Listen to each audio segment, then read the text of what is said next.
It is my job and my duty to my last name to be exceptional.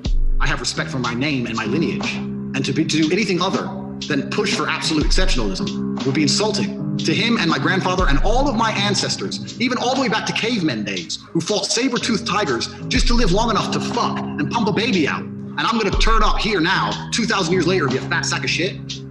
Ultimately disrespectful. And I have respect for the people who brought me on this planet. It is my job to be exceptional, not only for myself, but for everyone who ever created me.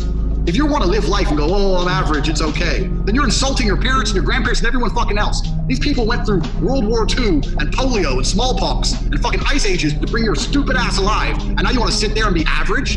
You want to sit there and say, I'm sad, and play video games? Then you're a fuck up.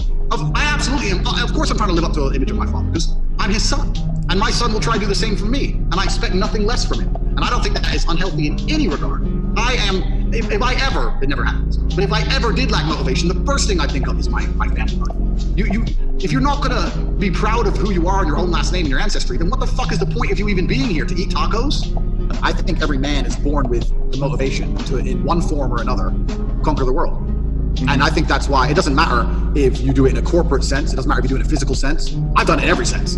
It doesn't matter. I mean, this is the same drive. The reason the Romans melted rocks, made swords, walked in random directions and killed anyone they could find. I mean, they didn't have Google Maps. They didn't email those guys and find out they're bad guys. They didn't give a fuck. They're like, well, let me just go over here and take this from them. Because there's something warrior, there's an instinct inside of men that make you want to conquer. Since as young as I can remember, I've been raised to be exceptional. I'll give you an example. So I tell stories about my dad and people often say he was way too harsh.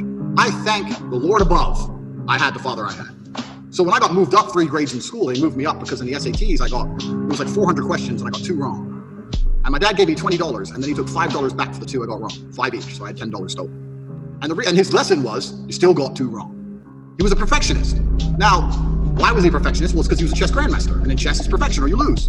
Why did I become a 4-time kickboxing world champion? Well, because it's perfection or you lose. There is no, it's okay to be there's no sloppiness in fighting. One shot, it's over. Same thing with chess. There's no sloppy. You lose control of 1 square, the game's over. I've lived in a perfectionist realm since the dawn of time. So my whole entire life has been a perfectionist life. This is how I view my life, and I don't think any other way to accept the world is okay. I don't think it's okay to be okay with losing or okay with less than the best. I don't think any of that's acceptable. If I was raised as a pussy, I'm sure I would be a pussy, but I never was, and that's what most of these men are. I'm being honest. When people come, I feel this way, you're a pussy. Oh, but I feel. Who gives a fuck how you feel? I'm about to break into your house, strangle your wife to death.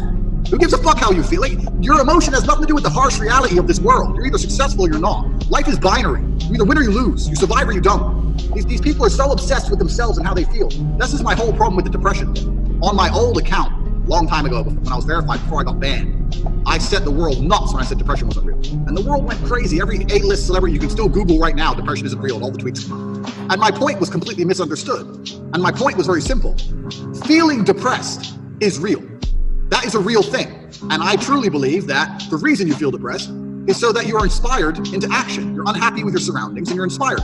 This is the reason why you don't want to go to jail. Both of us don't want to go to jail because we'll both be depressed because we don't like our situation. It's a natural human instinct to make you work hard and try harder to build a life. So when people come to me and go, oh, I can't, I'm fat and I don't know what to do because I'm depressed. I say, no, you're depressed because you're fat. You got the other way around. So that's the first thing. Feeling depressed is real. But this idea that you can walk through life and everything's fine and you can catch depression from the sky like a disease and stretch your brain and there's nothing you can do about it. No matter how hard you try, you are depressed no matter what. This is garbage. This is complete garbage that's been propagated by the weak-minded. And the proof of this is that in countries with a harder life, where people are too busy struggling to survive, there's less depression. It's only in these countries that have nothing else to fucking worry about. There is a version of the world where you can feel things and really not give a fuck how you feel. Like if I feel sad, it does not change how I act, and it does not change the things I do. If I don't feel like going to the gym, I go to the gym. If I don't feel like working, I will still work. I lived in a world for 15 years where I didn't feel like fighting because my nose was broken, but I had to fight anyway. Mm-hmm. So a lot of these people come to me and they say, oh, but I feel this way. I don't put a huge amount of importance on emotions. It's not that I don't feel them. It's that I don't think they have much to do with anything at all. If I wake up in a happy mood and I have a business to run and females to cater for and things to do, if I wake up in a sad mood, I have the same shit to do. I'm gonna get it done. So where's the importance of it? It's in my mind, that's how I view it. Like, how does that affect what I'm gonna do? Well, nothing, it doesn't. It's not gonna affect how I live my life, so why sit around and think about it? This modern obsession with happiness is the number one problem with the world. Because I really don't believe humans were ever evolved to be happy. Mm-hmm. Were we? I don't fear emotional pain. Like, even if in the worst possible scenario my brother died, that's the worst thing that could possibly happen to me, I'm still gonna get up, go to the gym, lift weights, drive my cars. I'm still, because that's just all you can do is progress. I don't think emotional pain needs direct, it doesn't need direct attention. I don't believe it does. I believe it needs to be ignored and it will go away. When my father died, I just moved to Romania. I had just started I had my webcam company. I moved here. I had 6 girls with me. I spent all my money moving all my stuff out of England and Romania, setting up a house. And when my dad died, I had 2 choices. I said, do I either fly back to the funeral? And my dad was my hero. My relationship with my dad is much closer than most people have had with their dad. Like, it's not like we had a distant relationship. He was my hero in every regard. Do I fly to his funeral? And then what's gonna happen is I'm gonna blow all my money. I'm gonna be away for weeks. These girls are new. They're gonna vanish. They're in Romania on their own. They don't know anyone here. They're gonna wanna go home. Or do I suck it up and focus on my business? And I've got my mom to provide for. Me and Tristan have started this company. We spent all our money. And I missed my dad's funeral to run my business. And even my sister messaged me, Dad, you're so insensitive. I said, look, I'm my father's son. If he was alive, he'd slap me in the mouth for fucking up my income for the whole family. And fucking up my chance of building a legacy for this family and making sure mom never has to work again to go to a fucking funeral. I can mourn from here. It's just a very rational decision. And the day he died, I found out at 1 p.m., 5 p.m., I'm commentating on live TV. The next day, I'm running my webcam studio. Was I devastated? Absolutely. But what did I do? The same shit I would have done if he was alive. But because how I feel doesn't have bearing on how I live my life.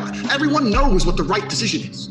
People pretend they don't know. You know the decision is to go to the gym. You know the decision is to put the chocolate bar down. You know the decision's not to drink. You just pretend you don't know. Oh, but I feel this way, so garbage. You know you should be in the gym, whether you're happy, fucking sad, excited. It doesn't matter how you feel. You know what you should be doing. So for me, I know what I should do. I'm an adult. I know I should run my business. I should stay in good physical health. I should do the best. And it doesn't matter how I feel. I know what the right choice is. So I'm gonna make it. I was born into a very poor family. As smart as my father was, chess doesn't play. He also loved gambling, women, and booze. So you add all that up, we were very, very poor. Me, my mother, and my brother, when we moved to England, we grew up in a homeless hostel. So I grew up at the very end of the socioeconomic ladder. I had a worse start than 99% of people. But I lived my life when I was poor, furious at the fact that I was poor. Because my ego, and I'll be honest, my ego is at a point where I didn't understand how other people can afford Ferraris and I can't. I would be 18, walk into college, and a Ferrari would drive past, and it would ruin my week. And everyone would be like, what's wrong with you? I'd be like, don't you see, this fat fuck can buy a Ferrari and I can't. Why? He's not a better man, he's not a better person than me. I'm just as good as him, if not better. I couldn't stand the fact that there are people who could do things I couldn't. So this gave me unlimited motivation to get rich. Now I found a way to get rich, and I believe that anyone who really, really, truly wants to get rich will get rich, one way or another. But that's because it bothered me for the first 10 years. You know, my 20s, I was broke most of them. I was broke most of my 20s. So I couldn't stand being ordinary. My question is this: you're saying ordinary people need to come to terms with their ordinariness. I don't think they do. I think they need to become extraordinary. I think they need to try harder. Mm-hmm. This is the greatest thing. It's the greatest and worst thing about being a man is that all of your value is built. If you're a woman, you're born beautiful, game's over. You're born pretty, That's it, it's done. You have your value. Now you have 6 or 7 years, you're valuable. You could be a moron, you're still on a billionaire's boat, because you're hot, done. As a man, it doesn't matter if you're born good looking. If you're stupid and weak and broke, you're still gonna struggle. It doesn't matter if you're born rich. Like I said, if you're still stupid, weak, socially inept. As a man, you need to have it all. You need to have wisdom, you need to be funny, you need to be tall. Well, tall is one thing you can't fix. Strong, good looking helps. They like the idea of you being able to fight. You need interesting stories. You need money. You need freedom to be able to say to a girl, fuck it, we're going to Moscow, pack now. You need all these things. And a lot of that is self-built, not all of it, but a lot of it is. So when I speak to ordinary people, I say, well, how are you trying to stop yourself from being ordinary? And a lot of them aren't.